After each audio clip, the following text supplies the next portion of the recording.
Welcome to the Social Show. My name is Vivek Holwana, and as you know, this is the one-stop shop for all things CSI and all things CSR.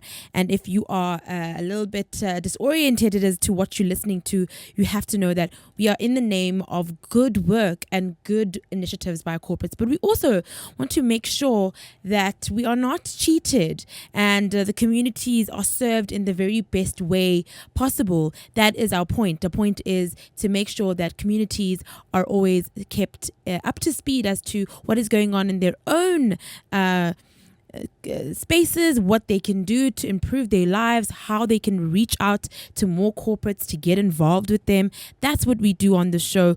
Also, if you want to know a little bit more about what we do, don't forget to go to www.social-tv.co.za and you will find exactly what it is that we do. Also, if you have a story that could help somebody, that could help a friend, that could help somebody who wants to get into a specific business, who wants to start their own business.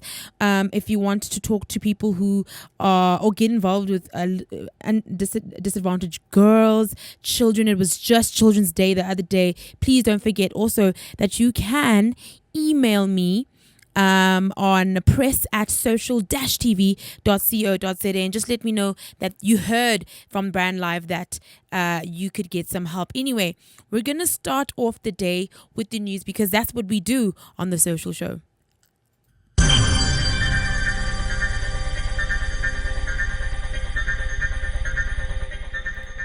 A charity that specializes in rescuing and rehabilitating bulldogs and associated breeds, Bulldog Rescue Angels, will host its first golf day to raise some much-needed funds for their voluntary work.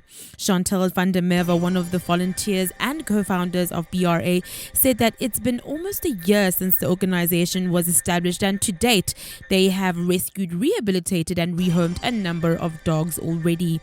All the hard work and long hours make everything we do so rewarding, said Chantal, and we really want to give a voice to these beautiful animals, and we are absolutely grateful for everyone who wants to get involved. The golf day has been in the pipeline for a few months now, and they are absolutely excited to present this fundraising event to the public, and they urge everyone to participate.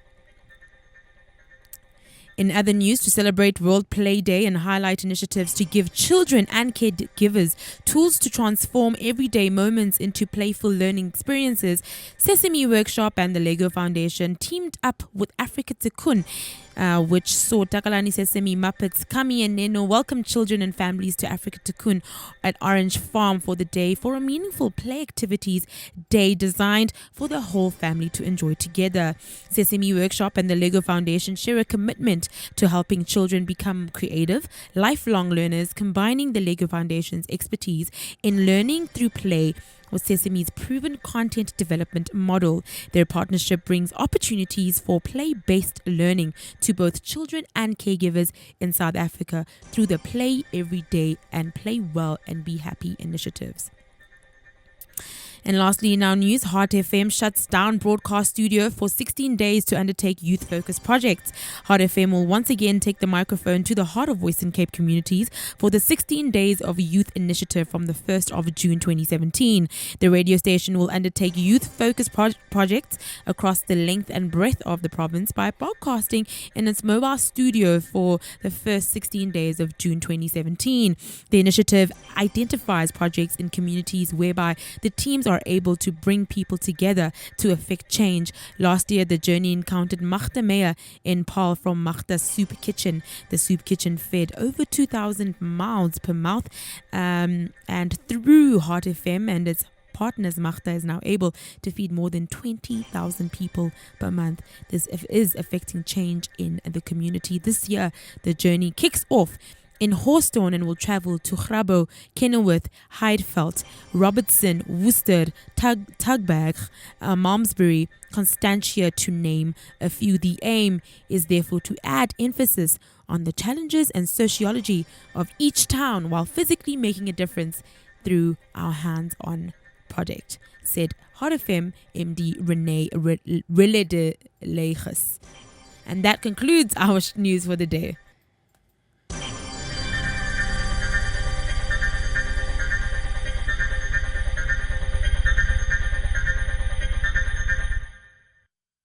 Have you ever thought about the power of social media? Social media has the power to make your business grow. Grow! Yeah. Why don't you let us manage your social media? Because our business is to see your business grow. Visit us at www.bstownmedia.co.za.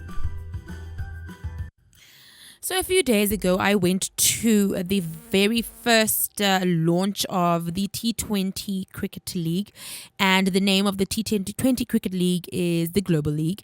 And they were speaking, the president of Cricket SA was there, as well as the CEO of Cricket SA. In fact, I think Cricket Elite was there, and you will definitely see the video on social TV. Do not even worry about missing out. But it was a really great affair. But what I really loved out of the conversations that were held and also the speeches that were given is that the T20 Global League is going to be on home soil. And this is amazing because it's going to include international and local players. It's about 8 teams that are going to be playing, I think, closer to the fourth quarter of this year. And you find that it's going to really boost, obviously, tourism in South Africa. It's going to boost the number of people who have access to South Africa from abroad. It's going to boost South Africans going abroad. It's just going to be a really great middle sort of way between international players and local players. And I think that's a great opportunity. Another thing that the president said, I think his name is Kristen Denzani, he said, the main focus of the Global League, as much as it was about getting a great new logo and new branding and a new name, it was really about getting more younger players involved, and that's their main focus. They're going to be getting younger guys involved in these games so that they can rub shoulders with a few of the people in international league and also on a local level. You're going to find really young, gifted players starting to really understand the global footprint of cricket and how they can get involved. And I think this is amazing because it's been quite a great progression as to how many young people are getting involved with cricket. It's no longer like these really old jocks playing. It's really, you find that it's got a really youthful element to it, and that's important because that's the future, right? We're grooming South African leaders in cricket, but also we're making sure that young people don't feel neglected and feel unincluded in the greater spectrum of cricket. Cricket is huge. Cricket is a big sport in South Africa and in the rest of the world. So I think it's going to be great. And I was so excited when they said it was going to be a South African thing where, people come to us instead of us going away. It is on our soil. It's going to be going around, the major iconic cities of South Africa. It's going to be at almost every corner of South Africa. There'll be a game. I'm really excited to actually just see it all unfold and actually be a part of it and just see how they actually amalgamate younger players. And that just, sparked a really great thought in my mind as to how athletes and how that opportunity can really give rise to a new era of giving and donating, and young people starting to see that they're getting wealth at a younger age, but they also need to be I think they need to be told, or rather just given an example by the people that they look up to as to how they can also reach their own communities. In fact, I actually think that more athletes give to charity than celebrities. Also, it's a fine line because some athletes are celebrities, but I mean by celebrities, I mean people in entertainment spaces. I think athletes are a little bit more giving. I think athletes are they kind of understand the intricacies of where they come from a little bit more. Then there's not much of a I don't know. There's not much of a sort of a gimmick with them. I feel like with a lot of the entertainment people, the singers and the actors, it's a bit of a gimmicky sort of trying to see people at a charity event, where I think with a lot of the athletes that I've encountered and the athletes that I know or I've heard about, it's really been about their communities and them really knowing where they came from and really trying to give back. I could be wrong. If you think I'm wrong, please don't be afraid to go to View for real and just, let me know on Twitter. Tell me know. Do you think I don't know. Do you think entertainment celebrities are more charitable, or do you think sport celebrities are more charitable? It's not a bad competition, right? The more charitable you are, the better. But also be close to your cause, understand it, be about it, and don't just do it for the press. Everything is for the press nowadays. But so on that same breath, I'm just going to give you a few people who I think have been pretty charitable as athletes in 2017. In their lifespan, as well as in the kinds of charities and the kinds of donations that they make and the kinds of volunteering that they do. I also think like skills like cricket, skills like soccer, skills like basketball, or whatever the case may be, are so much more easier to transfer than singing lessons, for instance, or acting lessons. And maybe that's why I think athletes are much more giving, because I think they do have programs that are a little bit more effective, because they can teach kids basic rules, they can mentor quickly, they can do that kind of thing. I don't see a lot of mentoring in the entertainment space. So, but anyway, you can let me know. What do you think? Do you actually think entertainment stars give more, or do you think sports stars give more and are more embedded within their active giving, right? So we all know that it's the dreams of millions around the world to actually one day become a star athlete, but this is a dream that only a tiny percentage get to live. Unfortunately, not all of us can be athletes, but these stars get to play the sport that they love each day. They earn gigantic sums of money through their salaries and their endorsements. And this enables them to lead a lavish lifestyle. But most athletes, actually, as I've said, I think really recognize how fortunate they are. And they really do make a point of giving back. In fact, according to DoSomething.org, I'm about to tell you a few of the most charitable athletes in the world right now, all of whom have helped to improve the world around them. So I got this list on DoSomething.org. If you think I didn't include somebody, or I didn't reference anybody, let me know. If you think somebody, I know a lot of people have their own personal favorite athletes that have given back, and their own personal stories as to how that has affected their lives. So please don't forget to let me know on View It For Real or on Social One TV on our Twitter page, and we can have this conversation. Anyway, we're going to start off with a man by the name of Richard Sherman. Richard Sherman is actually famous for his trash talking and a little bit of his arrogance, as well as being perhaps the best in his position, But however, this arrogance makes him a much hated figure by many NFL fans. Now, these are fans obviously in the States, or actually around the world. Although on the field, he may not seem like the nicest guy, guys. I know he doesn't seem. I know that name, when people think of Richard Sherman, they cringe, because he's like the AKA of the NFL. He is actually very, very aware of the world around him and uses his fame and fortune to do good in the world. The Super Bowl champ has set up a family foundation called a Blanket Coverage to help students reach their potential. This provides students in low-income communities with clothing and school supplies to help them all achieve their goals. And Sherman decided to set this foundation thanks to an inspirational speech from Magic Johnson when he was a student himself.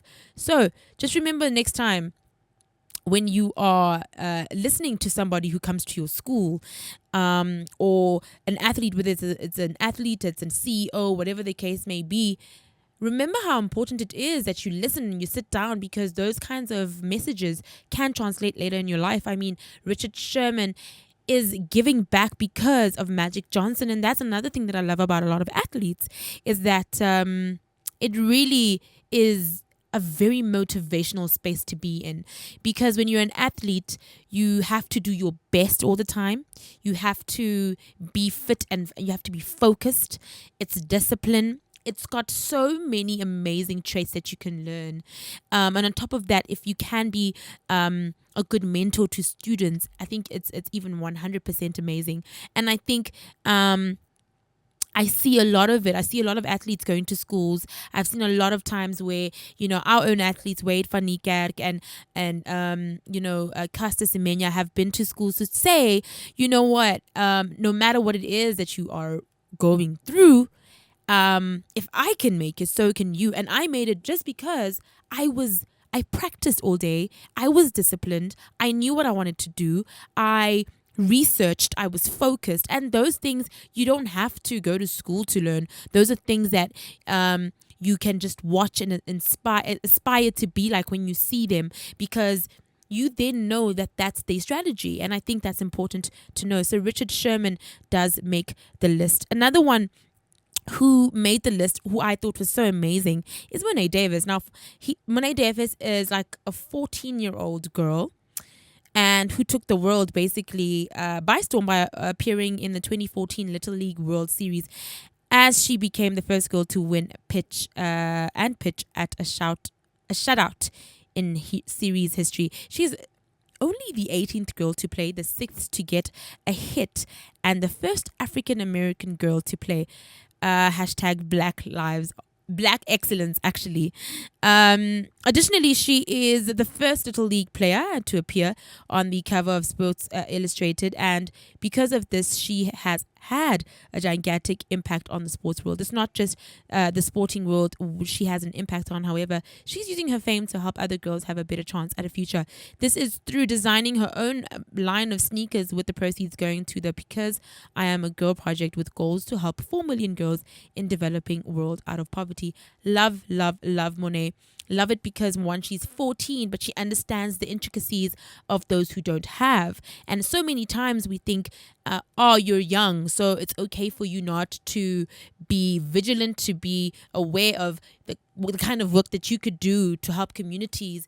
And this sort of translates to also a lot of young people who are lazy and naive. I think there's so much you could be doing in your own 2 cents. You don't have to be opening or a line of sneakers. Clearly, I mean, we all can't just have a line of sneakers, but there's definitely something that you could do differently, that you could say differently, that you could give your time differently, and it doesn't have to cost a lot of money. It can be, in your own community, helping 4 or 5 people. In fact, the other day, I was so surprised. Here in Melville, as I was driving home, on my way home, I saw this really young girl. I'm sure she's about 20 years old. Can't be older than that. And she was by herself, okay? And she was standing by the robot, by the traffic lights, and she was praying for a homeless man. Now, the time was about, I think maybe 8 o'clock. Yes, it was about 8 o'clock in the evening. And she was there for I think for a long time. In fact, we went around to just see if she was safe, because obviously you don't want a girl just standing in the middle of nowhere. But she stood there and prayed and prayed and prayed. And I thought, that's one way of doing something really great, and really helping somebody else. You don't have to have a lot of money. You don't have to give. But what you could do is give some sort of access to information, to opportunity, to help, to say, you know what, this is what our church does, and this is what we can do for you. This is what our organization does. This is what we can do for you. This is what I do for a living. I'm a lawyer, but how can I get in touch with you so I can help you maintain your rights and live long and go back to your family? There's so many skills that we acquire from school, from friends, from family, from just living, that we can transfer to someone in need. And I think you need to start thinking a little bit more innovatively as to how you can give. I love Monet Davis, and I think this is Black excellence in its best, and it's youth excellence, to say, she's 14, but she knows exactly what it is that she needs to do. That's her mission, is to help 4 million girls in developing world get out of poverty. So I really love that one. Another one who is really, really amazing, and is a woman, which I like, is the world number 2, Maria Sharapova. And she's obviously one of the most famous females, athletes of all time. And she is also one of the best paid female athletes, helping her, she's also a model. So she has a modeling career and many other endorsements. So she's very smart in the way that she sort of branded herself. But she's also very incredibly charitable and uses her profile and fortune to help those less fortunate in a number of different ways. She has supported 10 different charities and has a huge range of variety of causes, including poverty, women, and AIDS. And this year she volunteered with a variety of children's charity and Sew for Shoes. And previously she has donated over 50,000 to those affected by the Belsen, school hostage crisis, and she has been appointed the Goodwill Ambassador for the United Nations Development Program. I think, you know what, at the end of the day, it doesn't matter what you do. You could be an entertainment artist, celebrity, you could be an athlete, you could be in any other, sphere, making a lot of money. I really do think that when you do start making money, the honesty of the kind of person you are and how you see the world and how you want to give and how you want to give back and how many people want to help will come out. I know there's a lot of people who do it just for, good PR, but I really do think that when you look at somebody and you see the kind of causes that they do and the intricate way in which they thought about it and the way in which they knew it was a big loop or a big gap they needed to fill, that's when you really see the heart of a person. And I think that's the most important thing, because I think if you've been through some sort of lack in your life, you know that 5 million more people are going to go through the same thing. And how can you shorten or make that lack a little bit less daunting than it was when you were trying to make it? And that's, I think, at the heart of a lot of these athletes who are giving away their time and their money and their volunteerism and their thoughts and their expertise to younger people, to people who are disadvantaged, to women, to people going through different diseases, to just every single thing that they do is an amalgamation of the experiences that they've been through. And that's when you know somebody really understands what charity is and what donation is and what giving means and what social investment means and what social responsibility means. It means I am responsible for the next person not going through the same things I went through. I'm responsible for making a better world. I'm responsible for making sure our environment is clean and safe for our children to breathe good air. I'm responsible for the kind of water I use, how I use my water, so that people after me are able to survive. So I think there's people who think like that and there's people who don't. And athletes have definitely made their mark. And I'm so excited about the T Global League that's coming up, the T20 South African Global League, because it's going to allow more athletes to gain money and also allow them to give it back, because that's what it's about. It's about, let's first get you where you need to be so that when you are there, you can come back and get more young people involved, and you can come back and make sure that your country thrives and your country is looked at in a way that you want it to be looked at, in a way that you know it to be a world-class, top-class country that has amazing athletes that give back, that has an amazing mantra of doing their best to invest back into communities. And that concludes my show for today. Thank you so much for listening. I'll be back on Monday at the same time, 9:30 to 10, with a guest, with a topic, whatever the case may be. You don't want to miss out. Thank you for listening. Live from 27 Boxes in the heart of Melville, this is brandlive.co.za.